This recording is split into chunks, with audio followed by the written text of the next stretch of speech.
I'm no good at taking good advice, and I'm self-careless, so don't tell me twice that lately I've been so stuck in my head that I forget just about everything my therapist said. Maybe I'm self-helpless. Maybe I'm self-helpless. Maybe I'm self-helpless. Maybe we are all self-helpless. Hey everyone, welcome to Self-Helpless. I'm Delanie Fischer, and today I'm chatting with Lindsey Smith, who is a literary agent, best-selling author, owner of One Idea, which is a bookstore and a press. And she's also the co-author of the book that her and I wrote together called MockTales, 50 plus literary mocktails inspired by classic works, banned books, and more, which actually launches tomorrow. It's 100% alcohol free, 100% plant based, 100% punderful. I mean, there's even a pun in the title, MockTales. But we have recipes in there like Oliver Lemon Twist, Ruby Fruit Jungle Juice, Moby Sip, Huckleberry Fizz, Little Women, Big Gimlet. So we had so much fun creating this, and just want to thank everyone who has supported the launch by sharing it with friends and family, those who have pre-ordered. Thank you so much. You'll be getting your copies very soon. And for those of you who aren't big into pre-ordering because you don't really like waiting that long for your stuff, I get it. Now you can order it and get it very quickly. Mocktails is available online at Barnes & Noble, Target, Amazon, Powell's, pretty much anywhere that you enjoy getting your books. It's available online. It'll also be available in stores, but I always recommend calling ahead to see if your place of choice carries it in person. And you can find all this information at my website, delaniefischer.com. I'll also link it for you in the episode description. And Lindsey and I have already talked about ideas for making Mocktails a series, and we're already in discussion about book number 2. So the interest in book number 1 will likely dictate if we can do number 2, in the same way. So if you're like us and you want to bring alcohol-free options and plant-based options into the mainstream in a fun way. Diversity is also important to us, which is reflected in the works that we feature in the book. We would be so thrilled to receive your support on this, and it could actually help us make this a series and would just include more people who are often excluded in the recipe book category. Also, Mocktails is getting here right before we hit St. Patrick's Day, obviously the biggest drinking holiday of the year. So hey, might be a good party favor for that too. P.S. At the end of today's episode, I'll be sharing a few places where I'm popping up for book signing, meet and greet event situations in the Los Angeles area and surrounding areas. So if you want that information, just stick around till the end. I'll be doing these in March, and I'll only be plugging these dates one time on the podcast, which is at the end of this episode. So just a heads up on that as well. So today, Lindsey and I are answering questions that were submitted by the Self-Helpless community. I have questions from you for Lindsey about the publishing industry, like which route may be best for your book, whether it's self-publishing or traditional publishing, how to even find a lit agent in the first place, things like that. And then she's asking me questions about podcasting, like how the heck do you make money doing it? How long should a podcast be, etc. And then we're also responding to some questions together about creative entrepreneurship in general. And we're getting to as many of these as we can in this episode. So thank you for your submissions from Patreon, email, Instagram. We have a good mix in here. All right, everybody, here is my chat with Lindsey Smith. Lindsey, so excited to have you on the podcast today. Thanks for being here. Thank you for having me. I'm very, very excited. I think I told you this is my first interview in a while. Ooh, and I'm feeling very Taylor Swift Reputation era. She's like, I won't have any interviews on anything that I'm doing. I felt like that was my past 7 years. So now I'm coming into my Eras tour. Oh, I love it. We are incredibly honored that you're gracing us with your presence, let me tell you. And we had some really great questions come in from the self-helpless population, as my dad calls them. Like I said in the intro, we'll talk about publishing, podcasting, creative entrepreneurship, and get to as many of these as we can. So are you ready, Miss Eras Tour?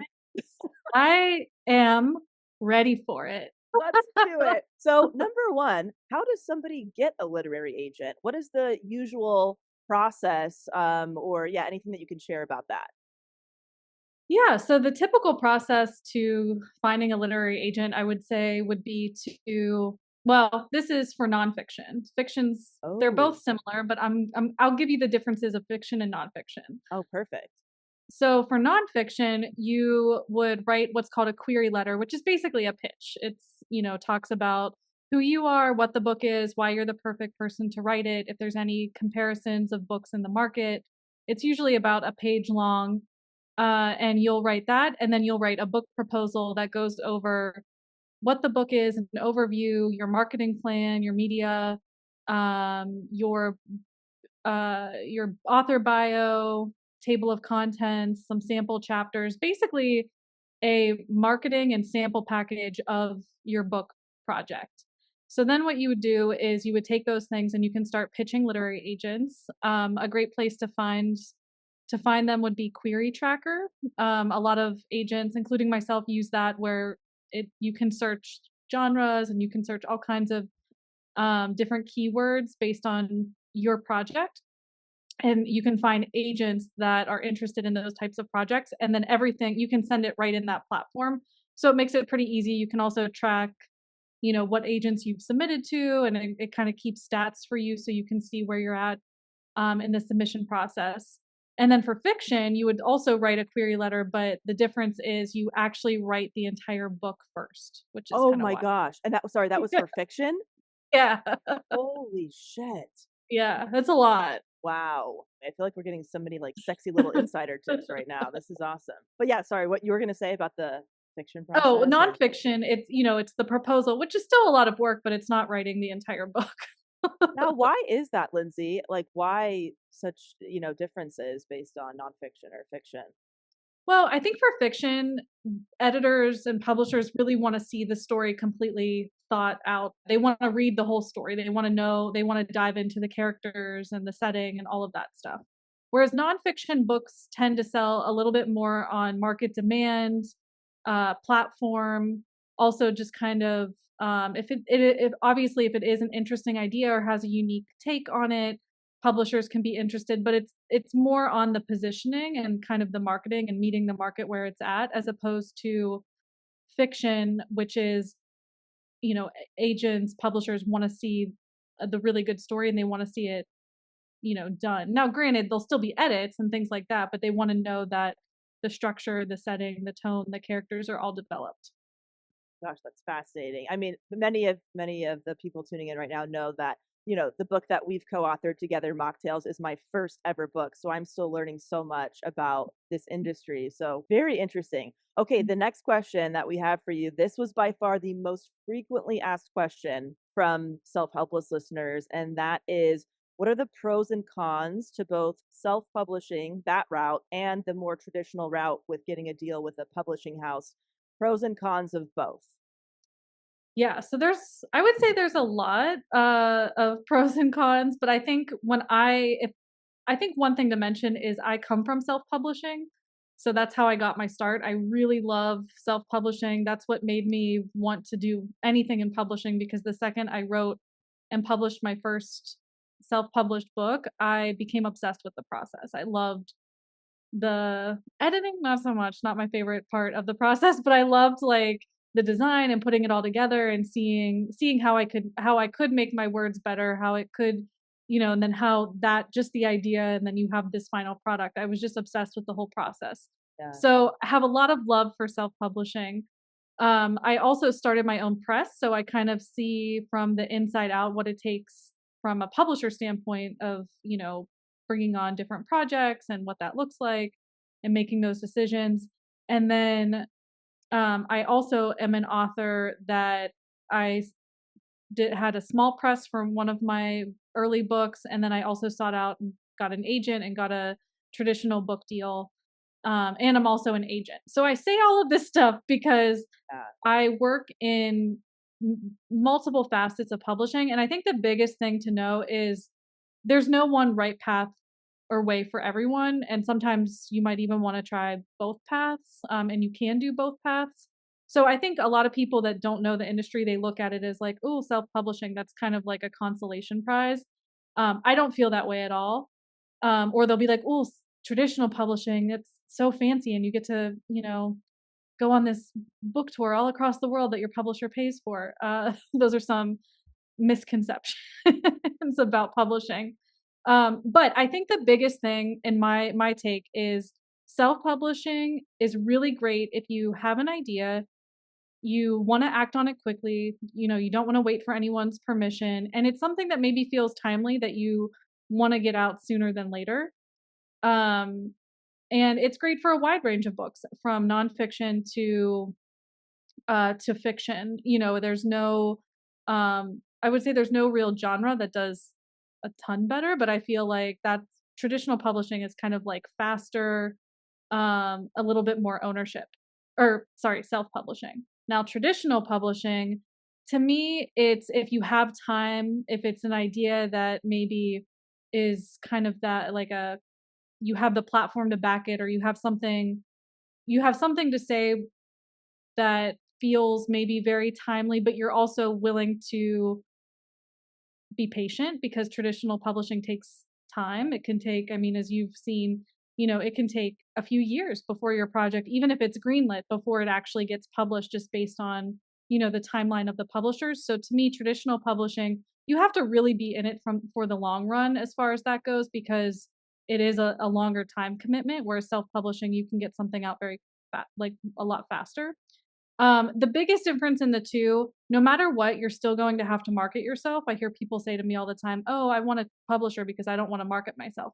Well, it's part of it. It's part of the contract. That's a non-negotiable, no matter what, that you will have to market and share your work, and put yourself out there, no matter which form of publishing you choose. But I think, to me, the the biggest difference is what traditional publishing could offer is a better packaging of a product. They can purchase thousands of quantities of the book, so they can add some bells and whistles to the actual physical specs of a product. And also, they have bigger distribution. So, your book has the opportunity to be in more retailers, or get some, different pickups at different stores and things like that. Whereas self-publishing, still possible, but you have to really show the demand for it, because you're your sales team. So I would say that's like the biggest difference. A lot of similarities to that in the film industry. When I wrote a Lifetime movie, it was like, I think, a 3-year process from, start to air date and stuff. And then on the other hand, when I self-produced a docu-comedy special from concept to release date, it was about 6 months, I think. So yeah, I mean, you can pretty much go as fast as you want when you have that kind of control over a project. Mhm. And that's always something to consider. So follow-up question for you from me is, how can somebody determine, maybe book by book, which is the better direction? Like, for example, I see a lot of people either choose one direction indefinitely or the other, but I also see authors do kind of a mix of both, where maybe a first time author tries to get traditional publishing deals, they don't, therefore they go self publishing. But I've also seen a very kind of successful traditional author all of a sudden do a self published book, maybe because they want to have more ownership or more profit or something. So, what kind of things should somebody consider on a project basis? That's a great question. I think one thing that I want to say, this is maybe a little controversial Oh, please in share. publishing. I really think that traditional publishers don't really push the envelope. They're not as innovative as they could be. Yeah. They want to go on safe bets. I find most of the innovation happening, in my opinion, is in self-publishing, and then publishers come on later and they're like, "Oh, that's popular. We should invest in that." So I think that's something interesting to think about, because I think a lot of people think of publishing as traditional publishing as like the holy grail, but I really see a lot of people like self-publishing is what is pushing new genres forward, is what is, pushing the envelope a little bit with what's interesting or what people want. And then traditional publishers, typically you'll see they'll start to pick up those titles like years later, because it takes so much time. So that's one thing to think about. And as far as doing both, that's exactly why I would say people do both, is because, yeah, maybe if you're not getting any traction with traditional publishing and you keep getting rejections, then you can absolutely, I've had lots of authors do this, you switch to self-publishing.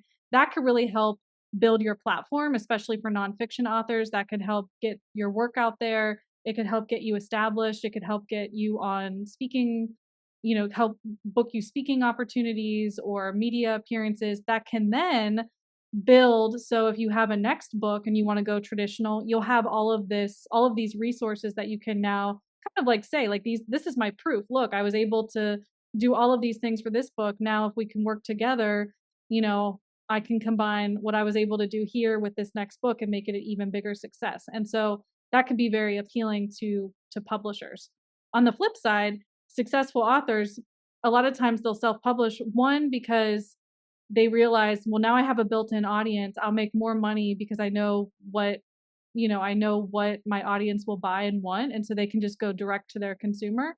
The other thing, believe it or not, is a lot, especially in the fiction space, a lot of times fiction authors, they like certain publishers publish certain genres of theirs and they may not be willing to publish another genre. So if they want Yeah. to genre switch or put something else out, then oftentimes or even faster, maybe they want to get something out a lot quicker, they'll do that. So more people are kind of choosing to do a bit more of a hybrid approach, which is a little self-publishing, a little traditional publishing. And I think it's smart. I mean, I think it makes business sense for a lot of people. It might not be for everyone, but I think that there's something to be said with that kind of model. So many similarities with this process and something in TV or film pitching to networks. They need the proof before they sign on until, somebody does something independently and it becomes more of a industry standard or norm. So I think a lot of people tuning in, whatever industry you're in, can relate to that and makes a lot of sense. The next question, how many times does a concept or book usually change from the initial idea to final print? That Mm, is a juicy one. that is good. I guess that depends if you're self-publishing or traditional publishing. Right, right. Because I feel like if you're self-publishing, usually you're pretty set on the idea. You're pretty much like, this is what the idea is, unless you are starting from scratch and maybe working with a book coach or an editor or someone from the beginning. But usually I find self-publishing people kind of know what their idea is. They're very clear about it early on. As far as traditional publishing, I would say, so when you sell a book on to a publisher, they're usually agreeing to buy a certain specs on that. For example, like mocktails.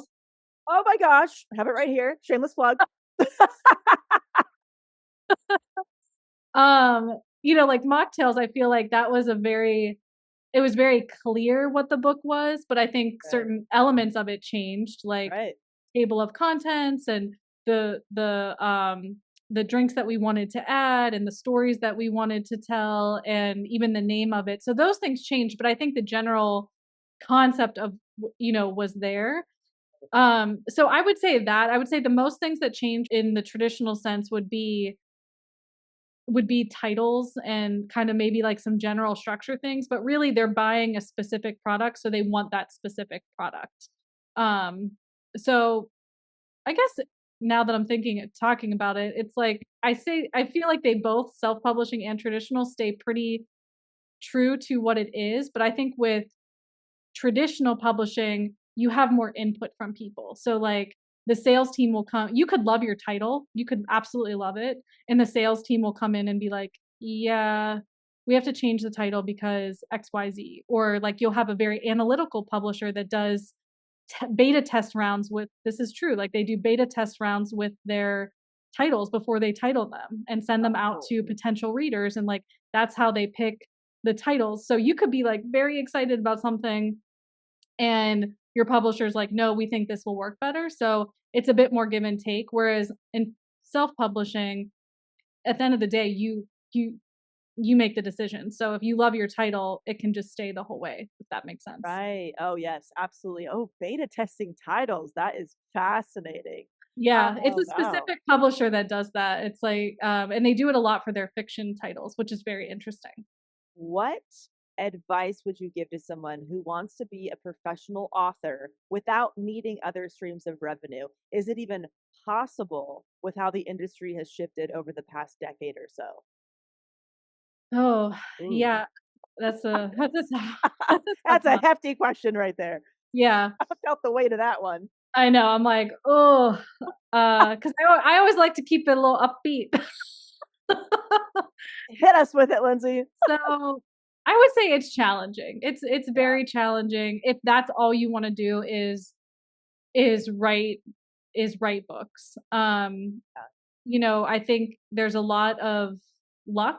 There's a lot of proving yourself. There's a lot of, you know, behind the scenes stuff that you need to do. There's a lot of, you know, cultivating your platform in various ways, whether it's a newsletter or social media or whatever it may be. Um, you know, so there's that. And unfortunately, with the way that the industry is, nothing is guaranteed. So, you know, you can write your first book, but that doesn't mean that you're always going to be offered a book deal from that same publisher, unfortunately. So the book really has to do well in order for that to happen.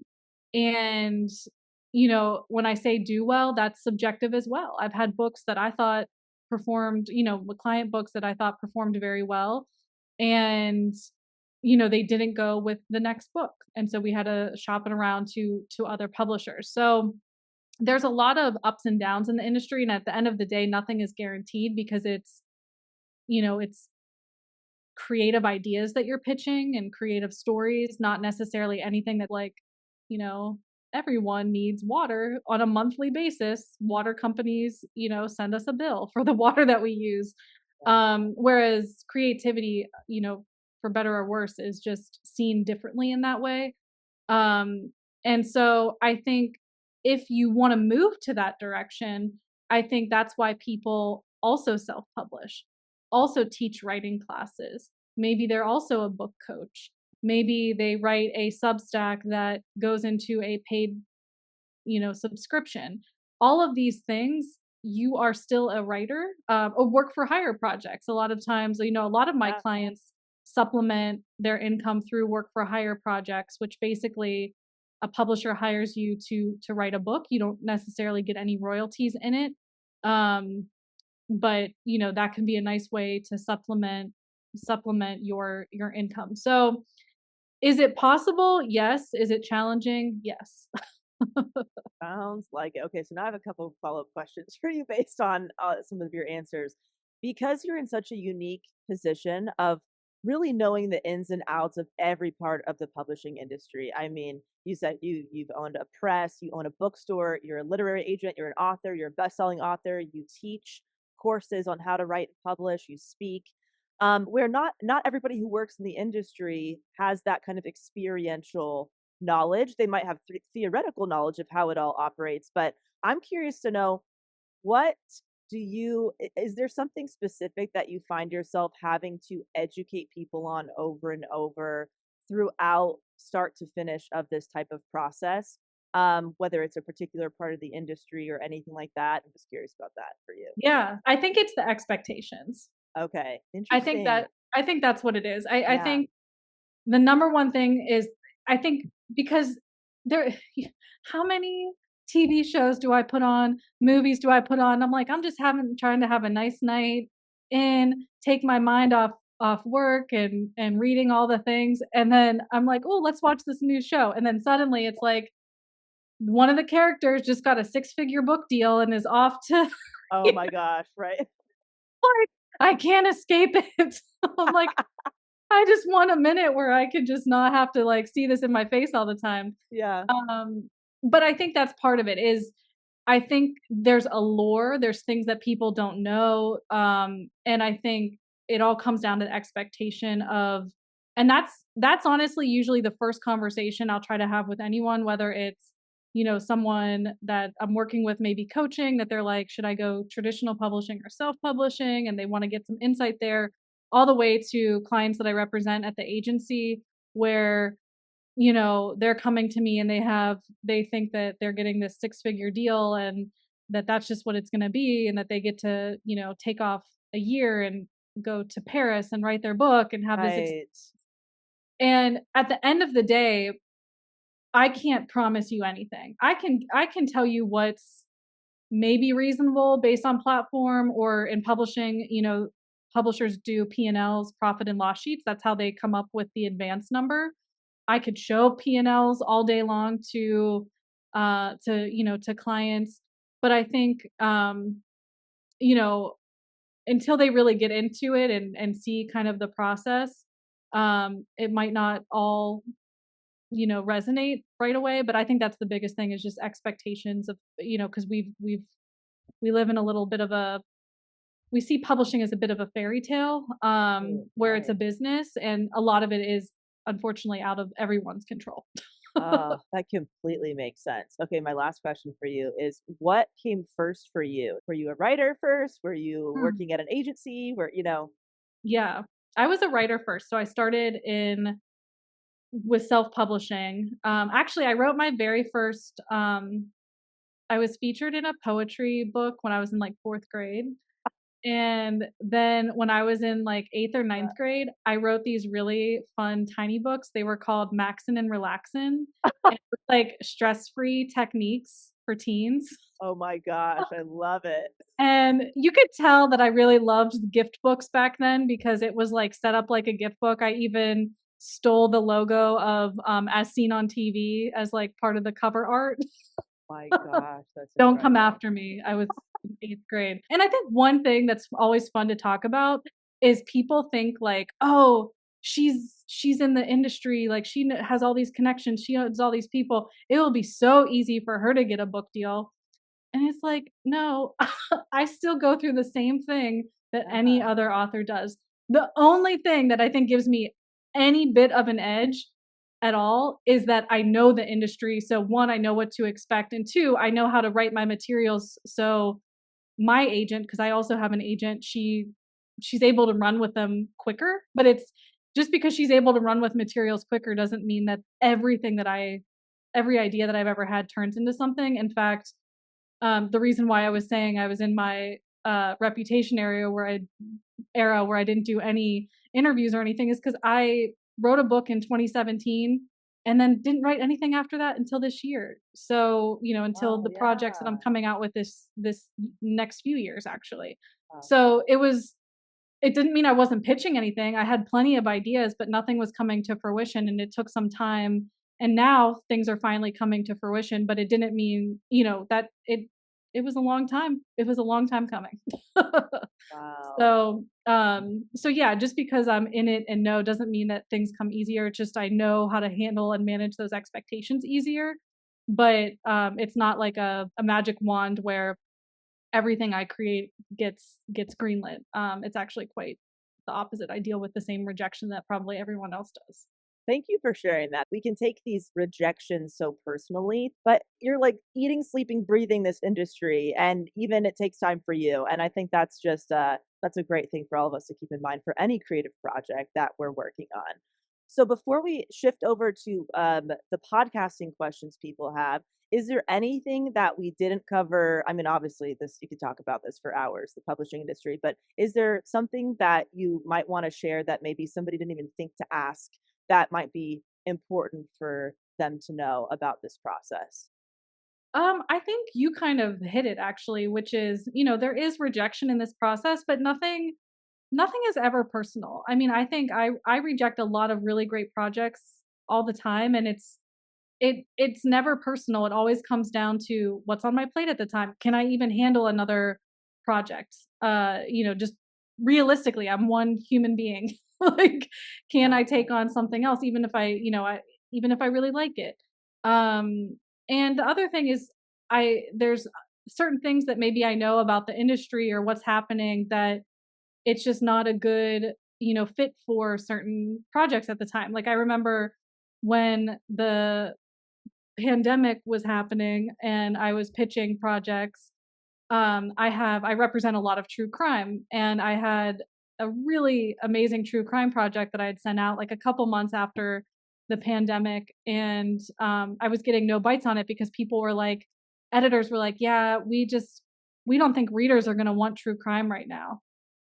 Meanwhile, that was like all we wanted to consume. you Yeah, know? so interesting how And that just so blew up. Yeah. it was kind of like they weren't sure, like, "Oh, would people wanna read this?" And then as the market shifted, then all of a sudden it was like, "We want all the true crime projects." And then it's like, so there's things like that that it's annoying because from my my take is like a great book's a great book. If I want to read Yeah. this now or in 5 years, it doesn't matter. But the way publishing works, it's, there's trends and there's things that people are looking for. And these are things that as an agent, I have to be aware of, but I don't always agree with them. So when I reject something or when you get a rejection, it's truly never personal.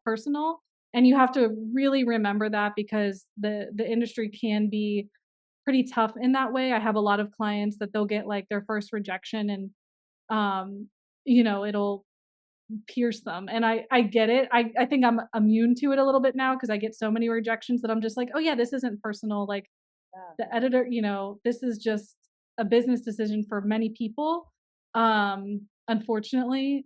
But I think it's so important to keep creating your art, to keep going forward. If you're getting the rejections, maybe transition into self-publishing. That is not a consolation prize, but, allow yourself to do justice for the art that you're creating and to get it out there, with or without the support of a publisher. So that's what I would add.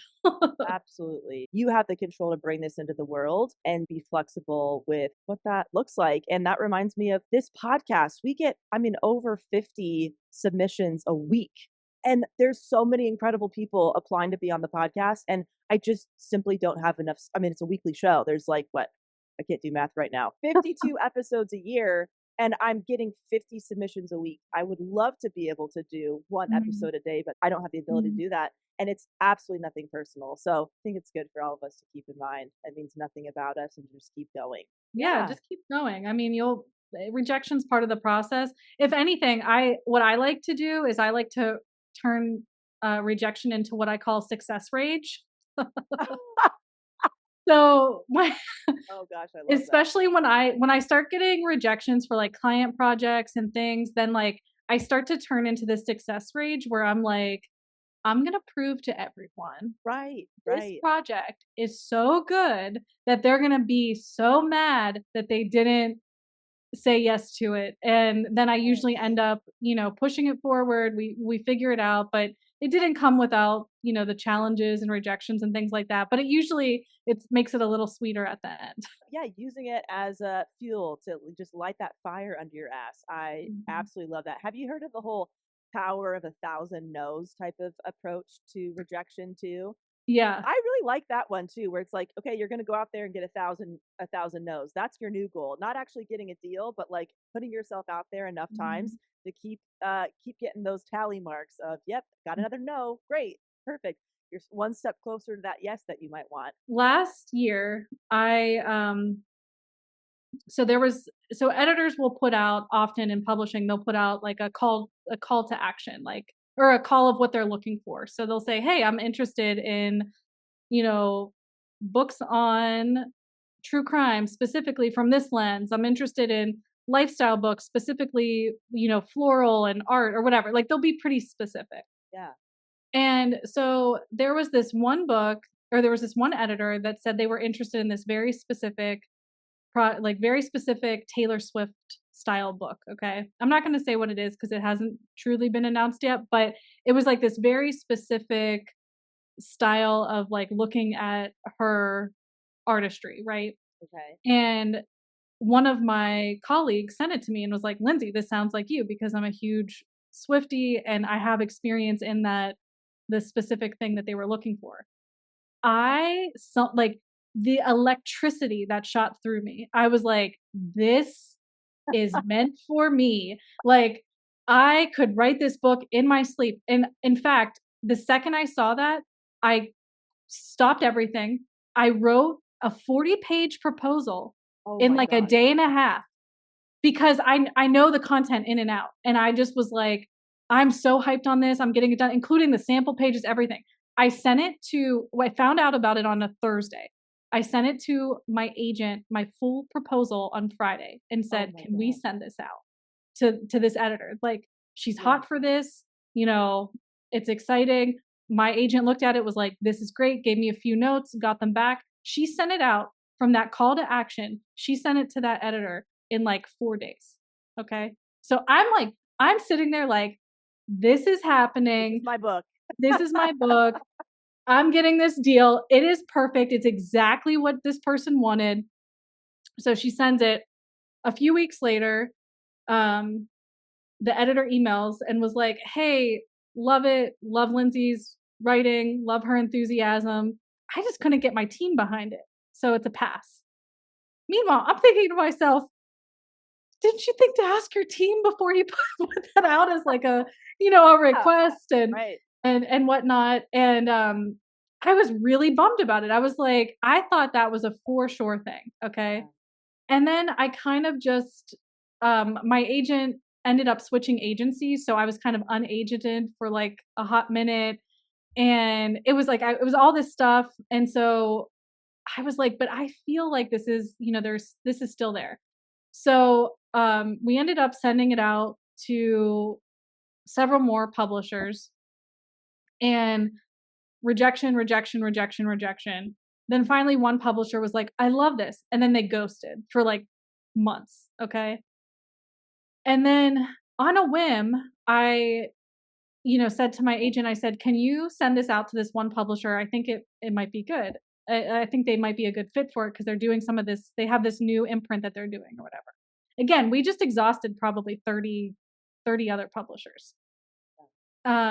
And she sent it to them and they were like, oh my goodness, we love this. I even added visuals to it. I added a whole, I like updated the presentation. I had all these visuals. I did like a whole mood board. I did this whole thing. And they were like, oh my goodness, we love this. Like, this is so amazing. Then crickets, like, don't hear anything from them for months. And I'm just like, is this project ever going to go anywhere? Well, then I get an email from that publisher in November. So That this is same now one or the first one? the last one. the one that we just sent to. So we sent that in the summer. Don't hear from them all summer. Don't hear from them after all these rejections. But they said like they were really interested in it. I get an email from them in November. They're like, hey, we are still interested in that project. But actually, we also have this whole other Taylor Swift project that we think Lindsey would be a great fit for. Would you be interested? And so I'm like, I looked at it, I talked with them. I was like, oh my goodness, yes, like sign me up. They're like, great. Also, a deal for the other project is coming too. So I ended up getting 2 deals for Taylor Swift books. Oh my gosh. At the same time. At the same time. But it just goes to show, like, I love that story. And also it is frustrating because an editor was like, this is the exact book that I want. Yes. And then I send them the exact book and they're like, no. And, and then you question yourself. Well, is this a good book? They were just interested. If this is what they said, would anyone else want it? But I really loved it. I really loved the concept of it and felt like there was something there. And then again, rejection after rejection. But if I never got those rejections, now I have 2 books that I get to do on someone that I love, Taylor Swift. Oh my gosh, that is wild. And such an interesting perspective that you might not even know you want to write something until you see it. Like it's somebody else brings it into your space, because we often think that we have to be the source of literally everything.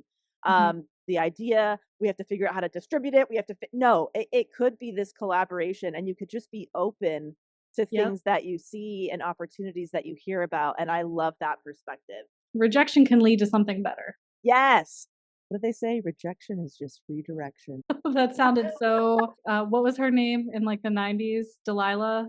It was like a radio host, but she would always, say like inspirational things in a low voice. Perfect. I need to look her up. Awesome. Well, shall we get into some podcasting questions that the Self-Helpless people had? Yes.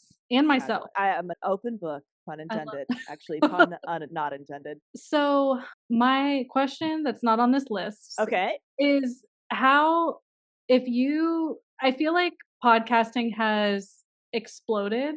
Yes. And it's one of those things where it's easy for people to be like, everyone has a podcast, right? Yeah. Like everyone, and people probably like, everyone has a book now, everyone has a podcast, like whatever it is, everyone has it. So is it worth it even starting a podcast in today's economy, in today's world?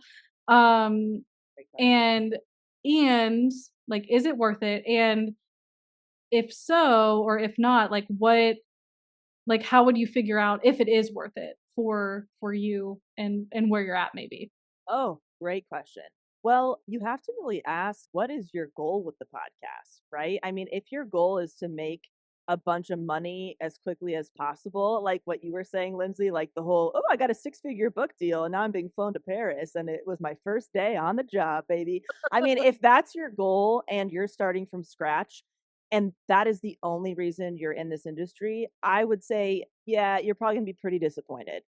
Because it just doesn't really, it doesn't work that way. However, of course, there's people that do kind of, blow up very quickly for different reasons, or you're seeing a lot of people with a lot of resources kind of flood to this industry, right? Every A-list celebrity has a podcast now, all that stuff. They have a team of people who can work on it full time. They have the resources to do that type of thing. I can just speak for myself. I'm in the position where I love this medium so much that I would do it for free. I'm incredibly grateful that I get paid to do it and that even though it's gotten way more competitive over the years, I'm still part of that. I guess I think it's close to 1% of podcasters get paid for it. And that I'm incredibly grateful for. If that went away tomorrow, I would still do it. So I just love it so much. And that is the biggest driving force for me. The money has been a huge plus. So you have to really ask yourself, why am I doing it? Am I doing it because I enjoy it? Am I doing it for the money? Am I doing it to promote a specific project? Maybe you're just putting a limited series out there because you did write a book and now you're making this kind of podcast companion for your book. And to kind of figure that out, obviously asking yourself why you're doing it, but trying it out. I mean, I always tell people, go record 3 episodes of a podcast and see how it feels. You never have to release it if you don't want. You're doing like these kind of 3-episode test runs. Maybe you're doing it solo, maybe with a co-host or multiple co-hosts, maybe with guests, maybe not. But that will give you some information of, are you liking the process? And what is that kind of bringing up for you? So, speaking of money, I think a lot of people probably have similar to publishing, like misconceptions about like podcasters being, making all this money or what that looks like. Right. I guess what are the revenue sources and what are some of the best ways to maybe get those like sponsorships, or are they ads? Like what Yeah. or are there both, or Yeah, um absolutely. yeah, what does that look like? There's so many different ways to make money with having a podcast. It doesn't necessarily mean your podcast is being monetized itself, but it can be a marketing platform. Mm. So just to list, some revenue streams, you can have ad sales, you can have things like Patreon or subscriptions that are outside of the platform that you send people to. You can offer your own products and services. You could do live ticket sales, merch, affiliate partnerships. You can have different collaborations with people. So there's a lot of ways that your podcast can bring in revenue. I think I've pretty much tried all of them. So there's pros and cons to all of them as well. But if you let's take maybe 2 different examples. Let's say that you're like this very popular public figure. You have a huge following. You're launching your podcast with a network backing you, all of that stuff. The way that you make money is probably going to look a little different than maybe somebody who's bootstrapping a show together and growing their audience from scratch, right? So let's say like, this kind of public figure over here, they're going to probably get they have a whole team of people that is working on ad sales for them. They're getting the ad copy to reading it, or they're getting ads placed on the show without, having to do much of anything. That's one way, a podcast can make money. If you are looking for sponsorships as a new podcaster, couple things that you can do. You don't even have to wait to get sponsors, but you can just start sharing affiliate codes and links with your audience. Almost every brand now has some kind of affiliate program where you get a special link, you share it with your audience, and then if they use that link to buy the product, you get a percentage of that each sale. You can launch episode 1 with something like that. Obviously, it depends how many people are buying that. It's usually not that much money on the dollar of what you're getting, but there's affiliates. I can share what I did in the very beginning.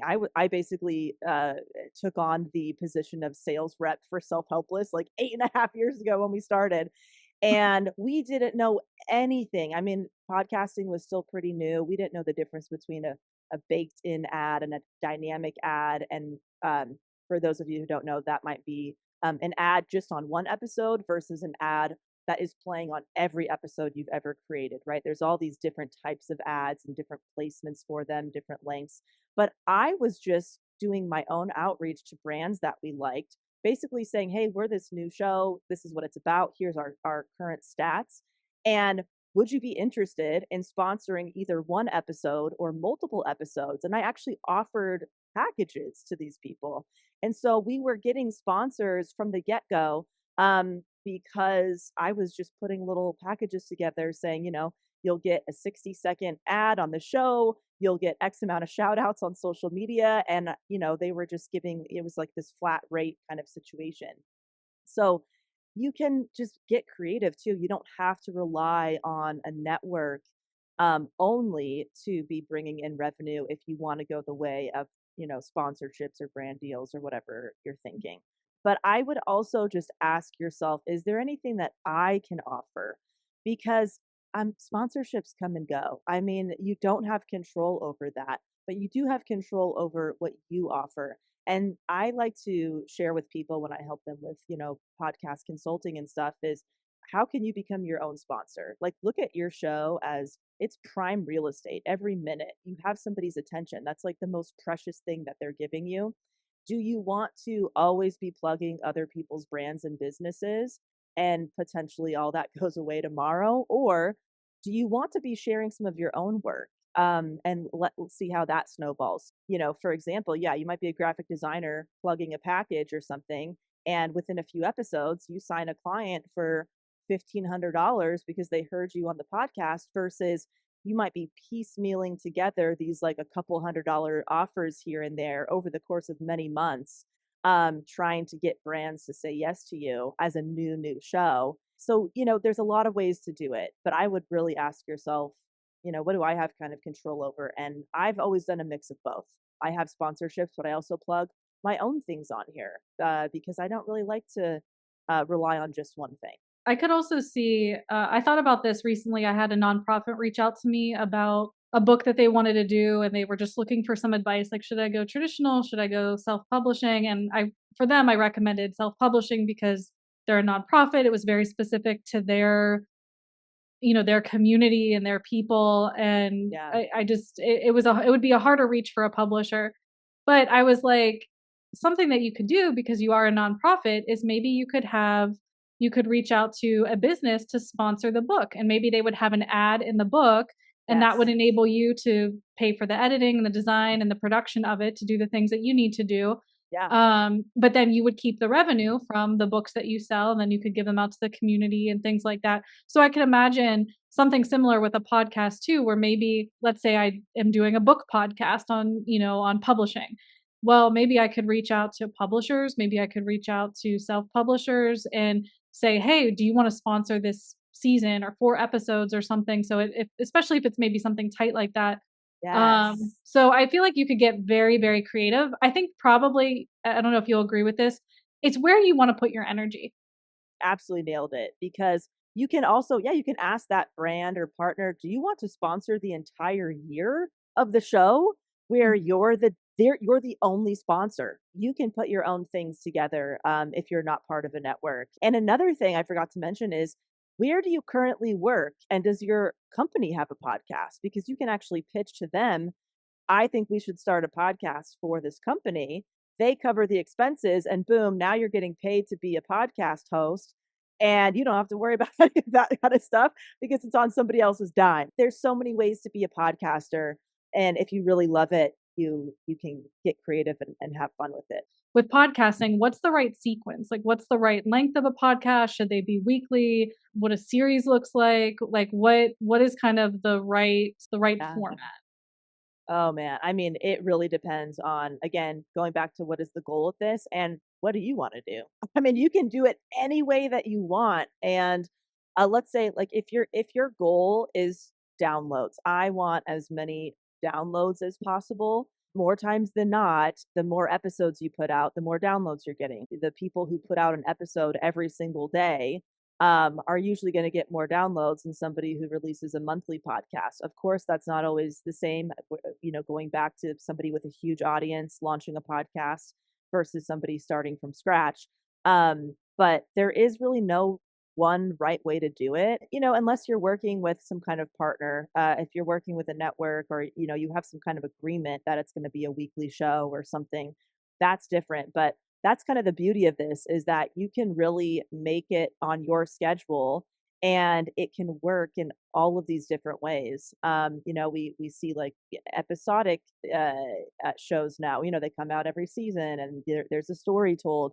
We see, that Self-Helpless has just been, a weekly show for I don't know 8+ years now, and with times that it's been multiple times a week or stuff like that, but and that goes the same thing with length. It can be a 5-minute episode, it can be a 50, it could be 3 hours. How much editing do you wanna do? Are you doing the editing? Is somebody else? Or maybe you're not editing it at all. Expenses, might be part of the equation for you. I can speak for myself right now that I am doing standard kind of length episodes, like around an hour, and I'm also doing short episodes. And I'm doing that for a variety of reasons. Number one, my time. I wanna keep the episode weekly. I enjoy that schedule. But there's some times where I have to make it a short episode because of the other things that I have going on, other projects, other jobs. And so that's part of it. Another part of it that is a plus is that we have a range of listeners, people who just discovered Self-Helpless and people who have been here for many years. And sometimes repurposing content is helpful. I might grab 5 to 10 minutes from an old episode and re-release it. And what that does is that it's introducing a new listener to an episode they likely don't know exists from several years ago that they can listen to.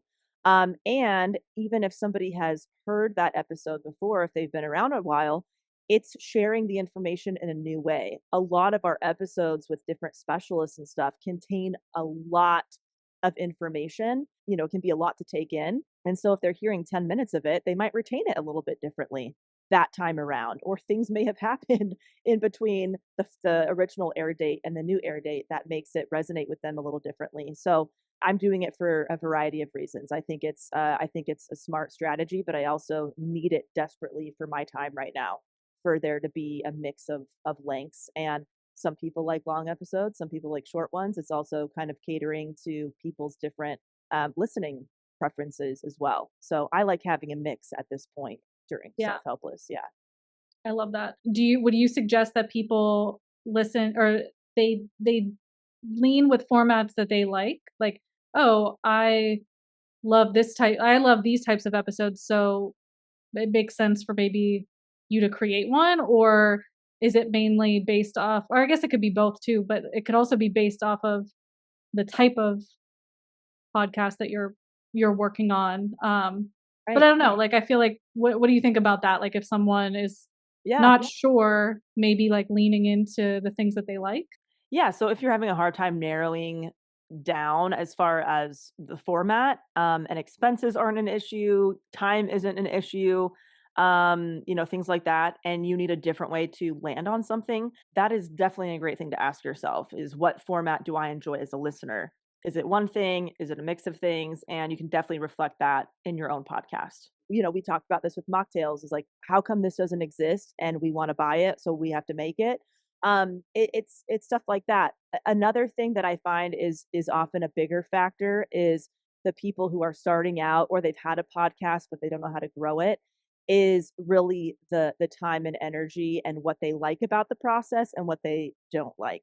For example, somebody might come to me and say, I have 30 episodes and it's becoming very exhausting to do the editing, but I love recording the podcast. So I might ask them, how long is your episode? My episodes are about an hour to an hour and a half. Okay, so you're enjoying the hour and a half of recording the podcast, but you probably really hate the many hours it's probably taking you to edit, right? So how can we fix that? Have you tried doing a 15-minute episode, right? Where it's like, okay, you're gonna love that 15 minutes, and then the editing pretty simple. You're not going to be so stressed out about that so much. So what can you change about your process to enjoy it more? If you're hating the editing process for an hour episode, try 30 minutes next time and see if that makes things more sustainable. Or of course, outsource that shit, right? If you have it in your budget to hire an editor off of one of those gig type platforms, I don't know, Upwork, Fiverr, those still exist. Um, what would it be like to hire somebody to do it, or do a mix of both, where you hire somebody for a couple episodes every month, and then you edit a couple episodes every month, and see, what you can do to make it sustainable. The things that you don't like, what can you kind of hack in that way? Yeah. Yeah. How did you figure that out when you were getting started? Well, there's been so many different shifts with Self-Helpless that I've done a mix of all of these things. I've edited episodes myself. We've hired people to do it. Networks have covered the editing costs. Networks have not covered the editing costs. So it really, for me, depends on external factors a lot of the time, and what I enjoy doing and what I don't. But if I'm editing a podcast, I'm making it as simple as humanly possible. I don't use a bunch of fancy apps and things. I literally edit on iMovie, where I can edit the audio and the video at the same time. I sweeten things up a little bit and I'm done. I'm not doing a bunch of these filters and sound effects and all these things that some editors or productions do. I don't have the capacity or the interest to do that, as somebody who is not like excited about being an editor. So yeah, I've done a variety of things. You really have to ask yourself what makes sense for you at that time, and the things to consider: time, energy, budget, the goal of the show. It's got to be a very kind of personal decision with those types of things. How important is the cover art for Oh, a podcast? And like, how do you decide on it? Is it something that moves the needle? Like, they say, um, with books, like, invest your money in the cover because it's so important. And I believe that to be true. yeah, I truly do think that a cover can sell and does sell a book. right, So what right. would you say about podcasts? I would agree with that. To an extent. Again, if you're having this public figure type person launch a podcast and they have these dedicated followers that are going to listen no matter what, the cover slash title might not be as important. If you are bootstrapping that shit from day one, I would absolutely be thoughtful about it, and you might want to test it out. I guess what you were saying about people beta testing different titles and stuff. When we started Self-Helpless, it was very much similar to what people were saying about social media, that having a person on the cover of something or having a picture of yourself on social media was getting more engagement and more interest than maybe just a logo, right? Like if you see a logo that you don't know, try to like follow you on Instagram, you might not be following them back. You don't know who's behind this type of account or whatever. If you see a person, you're more likely to kind of follow or engage with it. So we kind of we use that in the beginning with our cover. It's likely at some point I'll just have the Self-Helpless logo as the cover, because I just think there's enough episodes with a person or people on it to create a human connection in a way. And also, just part of me just doesn't have the interest to put my likeness on there anymore.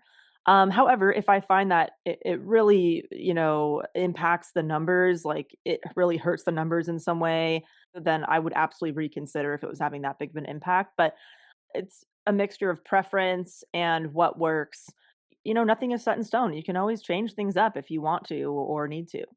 I have found that the title has been very important. I cannot tell you how many people will tune into Self-Helpless because they like the pun. And as somebody who loves puns and loves But making you them, love I you love love them. I find it hard to do anything unless there's a pun involved. I got to be honest. Like it is so important for my brain to feel like there's a clever title. And I felt the same way about Self-Helpless. That I think people, okay, that they like the clever title. It's maybe it's more memorable in some ways. If this was called the Personal Growth Podcast with Delanie Fischer, it might not stick in the brain the same way as Self-Helpless, or something along those lines. So thinking about that, and just you can ask people. You can do a little test with your friends or your family, or maybe you're in a Facebook group or newsletter. something, your Yeah. newsletter, and say, here's the different titles, the names of the show I'm considering, the different designs. One thing that's really important is just make sure it is legible. I see people launch their podcasts with tiny little font that you cannot read on a thumbnail. most of your people are going to be seeing your cover art for the first time really small on, a chart or scrolling through episodes that they're looking for. And so a lot of them you can't even read.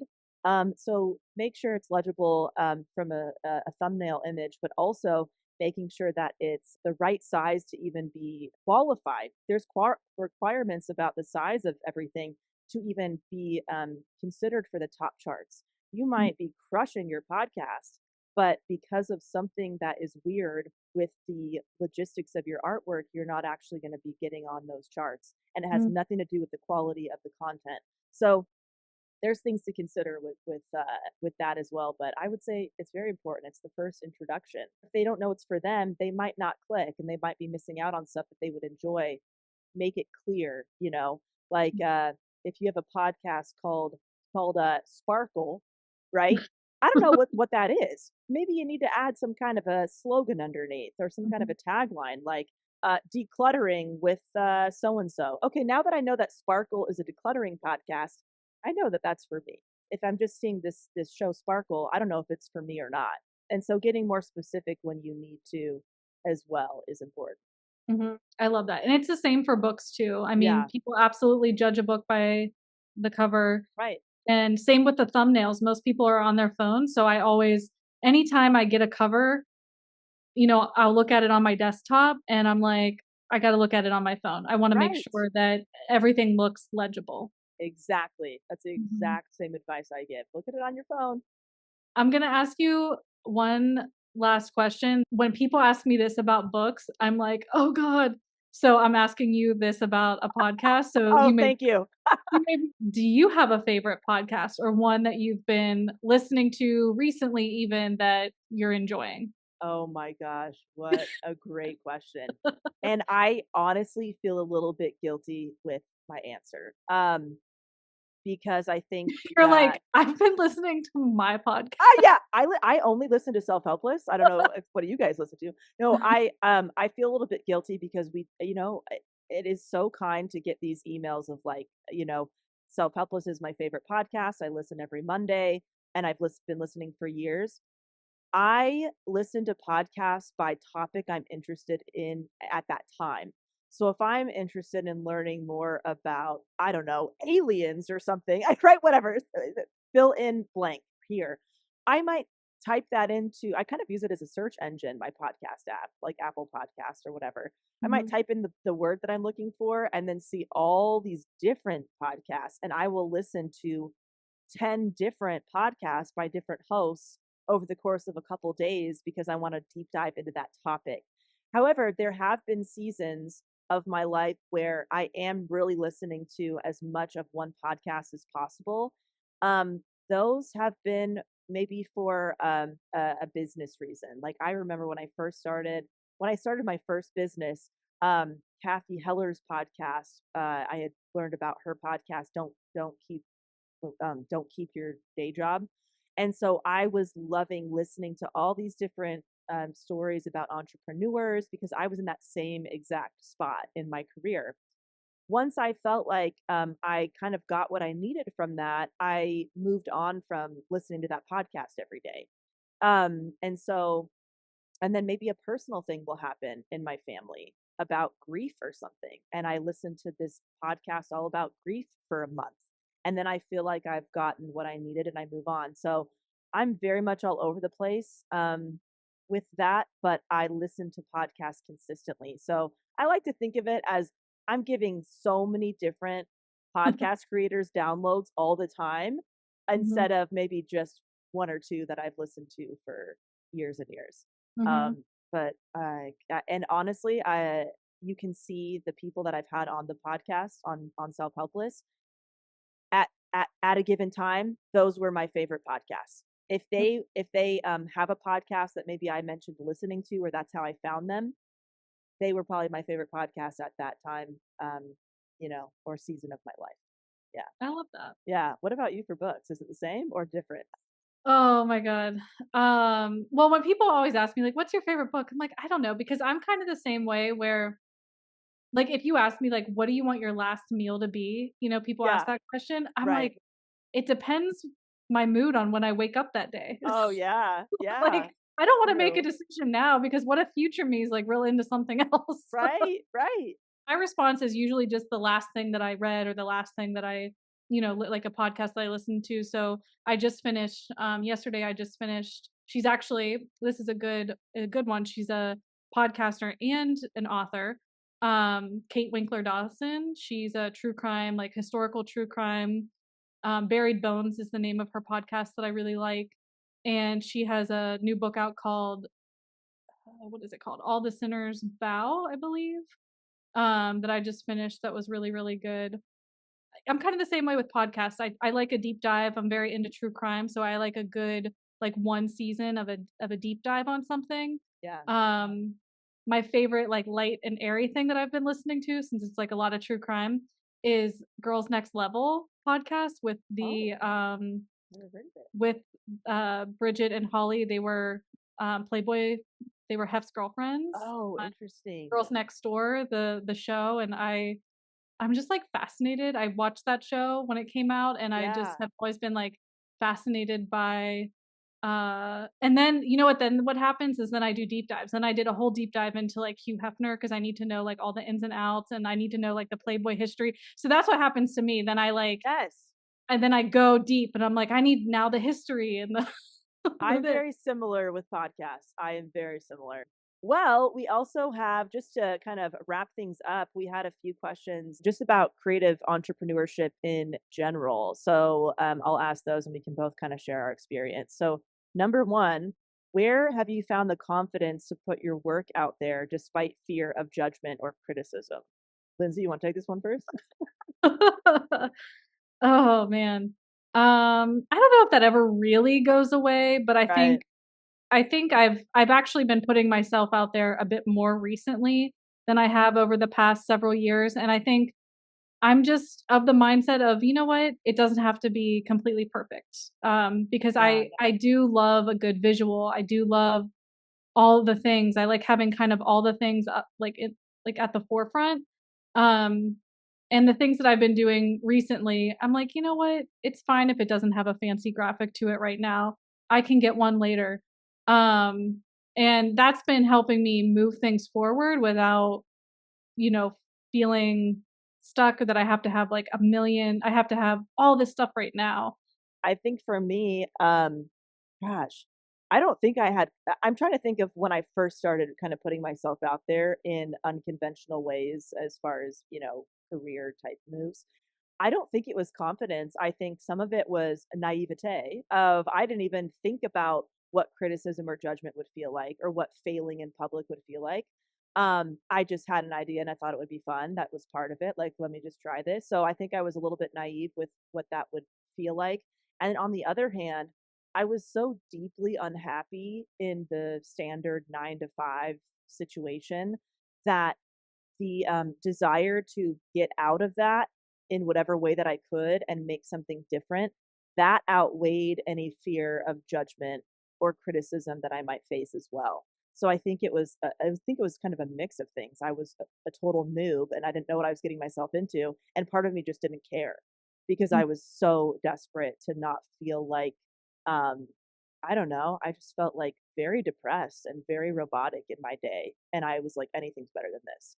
Mhm. So that was it for me. So as far as confidence, over time it's gotten better. I think once you start getting criticized or judged or um you get those rejections, it's almost just this muscle kind of builds up a little bit to where it's just part of it. Mhm. And doesn't mean that it still doesn't suck. It can absolutely still suck, but you know that you're going to survive it. Like the more evidence that you have that you survive it, you know that even if it sucks right now, you're still here, you're still Yep. alive, and you know, you can kind of move on from it. But Yeah, that's good. next one, how do you prioritize which projects or tasks to work on at a given time if you feel overwhelmed with ideas or to-dos? Oh, you take that one first. Okay. So let's see. Um, for me, a lot of it is external factors. Like, for example, working with Lindsay has been amazing, and when a book deal happened, it became an obvious priority. I had to put other projects on hold because they weren't as tangible yet. They were more just maybe at the beginning thoughts of something or whatever it was. This became something that was real with a deadline and was happening. So external factors play a big role for me. Also, what feels simple and exciting at the time. I mean, writing a book has been on my bucket list for 10 years. If I would try to do it 10 years ago, it would probably feel a lot harder. I wouldn't even know where to start. When I think of something that isn't maybe it doesn't have some kind of external factor involved, like right now, I'm going to be working on some research, the basis for maybe a documentary. So the part of it is, what is one simple thing that I can do for that right now? I can send an email out to my subscribers or something to see who might want to participate. Stuff like that. I kind of just say, yeah, what feels fun and simple and exciting if there is no external deadline. Another thing is, what do I actually need to do? I mean, what needs to pay the bills right now? So I got to think about what makes money, what has a deadline, and what feels fun or simple. And that is part of my filtering process. What about you, Lindsay? Honestly, it's very similar. I would say I would just be like ditto. Like Yeah. Yeah. mine's very similar. It's, a mix of, some things I have to do in order to, like you said, pay the bills. And so I'll prioritize those, in a way. And then when it comes to the creative projects, I think having a deadline is really helpful for me. I actually prefer short deadlines too. Like I just finished 2 books in 8 weeks. Oh my And I know gosh. that's insane, but for me, it's just like, okay, this is what I'm doing, and Yeah. I can get into it and do it.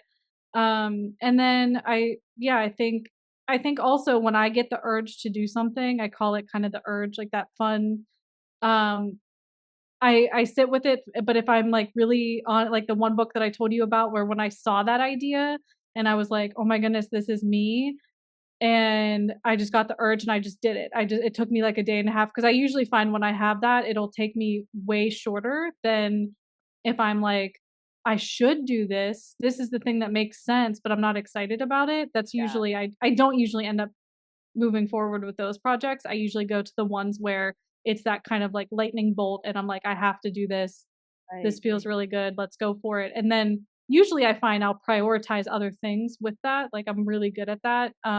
But I find that gives me a sense of joy that helps me finish the other things too, the other priorities, because I'm like, oh, Yes. if I wrap this up, I get to work on this project that I'm really excited about. I think it comes down, any creative project comes, where do you want to spend your time and like what do you want to spend your time doing? Yeah. And for me, that's always helpful with, even if I like, this is a yes for me or this is a no for me, it's like, do I have the time and energy to want to do those things? And if so, great. If not, then maybe a different creative project too. Absolutely. No, I love that. And a big part of this for me is that when I have an idea, I just write it down, and that lets me kind of tend to it in the moment and say, look, I'm not ignoring you completely, but it's not the right time for you right now. However, I'm going to keep you in my phone and I'll look at you when it's time and Mhm. reevaluate. But I think there's a way to kind of do both so you don't feel like it's this all or nothing like um situation with the thoughts or ideas that are coming in. Yeah. All right. And the last question here is, how do you approach finances with the fluctuating income of being an entrepreneur? I can share what's helped me. If I could go back in time, I would get I would make a few calls, and I would meet with a financial advisor, I would meet with a bookkeeper, and I would meet with a CPA, ensuring that the professional understands the entrepreneurial experience, and versus solely works with people with conventional jobs, that get like one document before tax season. That's just not usually what the reality is for an entrepreneur. So I found it to be very important that they kind of have a specialty with entrepreneurs and they understand the ebbs and flows, because they've been able to help me switch things around as needed. Where my very first experience with a tax professional didn't seem to have any entrepreneurs that they worked with, and it felt like there was a huge disconnect in what this person recommended and needed from me and what I needed, and it just was not a good match. I wish I would have just gotten somebody on my team, even just making one call to one finance professional of some kind versus trying to DIY and piecemeal shit together with, I don't know, my gosh, Excel sheets and keeping receipts in my drawers and shit. I don't know what the hell I was doing, but I think it's been very important for me to have people that is their job to understand the ins and outs of how to help you with that, and that's their passion. And therefore, I don't have to know all about that stuff. That has been very helpful. I also agree. I'm just like ditto. That would be like the same thing. And I think the other thing is that I truly believe in multiple streams of income. Yes. I'm all about that life. That is the life that I've lived since I became an entrepreneur. I have always known that, there's seasons for everything. Sometimes, there's seasons for book deals, and then sometimes there's seasons for clients or whatever it may be. But the multiple streams has really helped because, if there's a month where I'm like, oh man, maybe I need to, pick up another client or do whatever, these conversations that you have as a creative entrepreneur. But then I'll get like a check for something, that I totally forgot about. Yeah. Yes. And I'm like, oh, well, that's great. So the multiple streams, I think, is crucial in a creative field. So that way you feel I don't think there's ever like a safety net per se, right. But I think that it helps you slowly build that. So when there's downtimes, you have something maybe on the back burner. Ditto. I have lived my life the same way. I've always had 2 or 3 or more at a given time and still do and always will. I can't see myself ever going all in on something, and I have found that has helped me pivot and transition in ways knowing that there's a few different things happening, and when one has a terrible year or month or something, I have these other 2, and I completely agree with that. And of course, like the times where I have thought about going all in, something happens to make me realize, nope, it's just not smart to do that. Like an industry changes or something like that.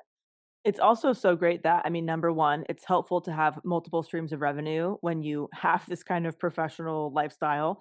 And also, I just happen to have multiple interests too. So, in my mind, I might as well try to figure out how I could, get paid for those if I can. And then there's, of course, hobbies that I do not monetize.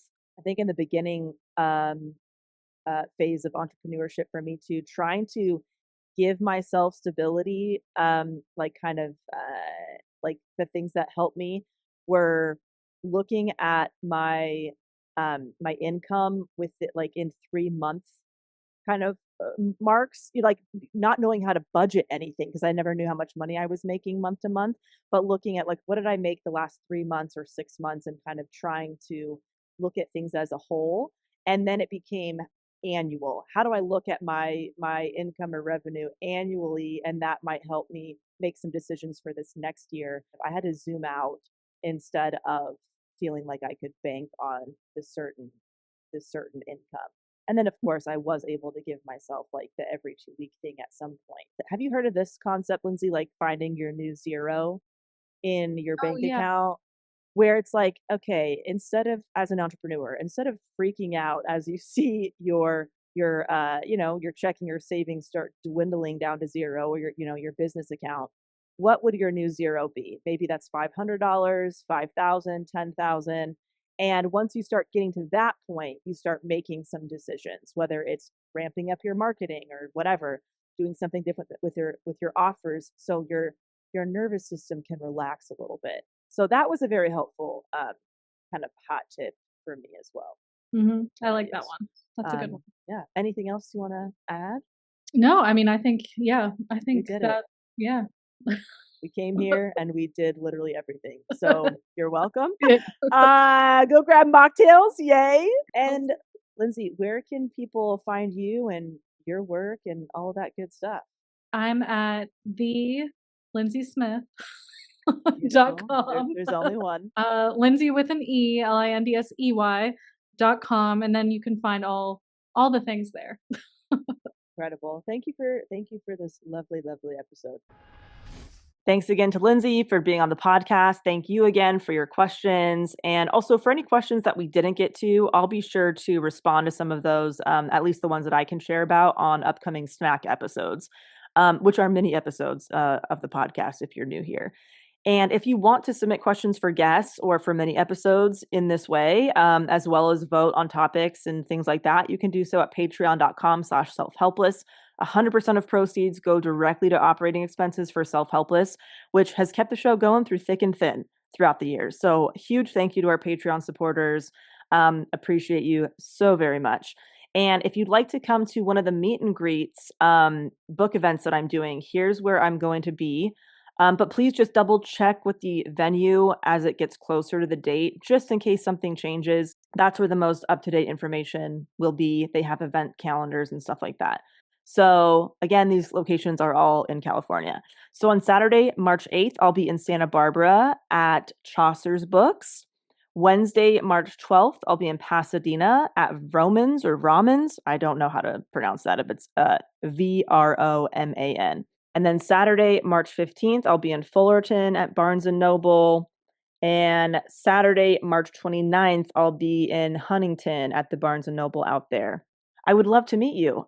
So come on over. I'll pour you a drink, give you a hug, write a little note in your book. Cam is going to come with me to one of them. I might have a friend or sibling at the others. So it'll be a little party. Full disclosure, though, I have never done these before, so I truly have no clue what to expect. And I've been told each one will be a little different. So, I might be pouring drinks at one of them, and a different one might be more of a Q&A kind of book chat. A different one is like a meet and greet signing situation. And I've also been told they're pretty intimate from what I know in smaller spaces. So I'm just going to share about these on the podcast one time and one time on my email list, and that will be it. So if you happen to hear it and you can come, awesome. However, if there's like one big event or something like that in the future, that's at a much larger venue, I'll share about something like that several times. All right, the MockTales link will be in the episode description for you. It's a great gift for book lovers, film buffs, people who don't drink alcohol, plant-based, vegans, your pregnant friends. All right, everybody, I will talk to you soon. So glad you tuned into Self-Helpless. If you felt supported by this or past episodes, there are a couple ways you can help the show. Feel free to share it with a friend who may enjoy the variety of discussions we have here. Also, you can become a monthly or annual supporter of the podcast on Patreon at patreon.com/selfhelpless. That's where you can pitch and vote on topics, submit questions for special guests, or be a silent supporter and not participate in any of that. 100% of Patreon and merch proceeds go directly to operating expenses that not only keep the show going through thick and thin, but also keeps it accessible to all with minimal ads. If you want to show a little extra lovin', you can leave an Apple Podcast review or send an email to share how Self-Helpless has impacted you. All of this info and more goodies can be found at selfhelplesspodcast.com. All right, love you big time, and thank you so much.